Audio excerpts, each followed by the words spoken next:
خليني أسألك سؤال سريع. هل ممكن تكون قراراتك مش منك أصلاً؟ في بداية السبعينات أثناء حرب فيتنام تم اكتشاف شيء صادم. عدد كبير من الجنود الأمريكيين كانوا مدمنين على الهيروين. تتوقع أي حصل لما رجعوا لأمريكا؟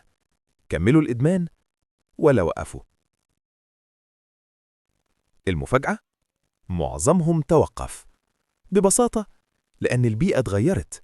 في الحرب ضغط، خوف، توتر، فكان الإدمان وسيلة للهروب. لكن لما رجعوا الحياة طبيعية السبب اختفى. وده نفس اللي بيحصل معاك في الفلوس.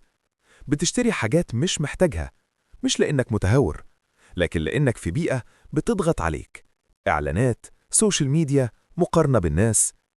دلوقتي قولي في الكومنت، إيه أكتر حاجة بتخليك تصرف فلوسك بدون تفكير؟ ولو عايز تفهم إزاي تتحكم في قراراتك المالية، تابع Edify Reads على يوتيوب لمشاهدة شرح الكتاب بمزيد من التفاصيل، علشان تتعلم تفكر بذكاء في المال.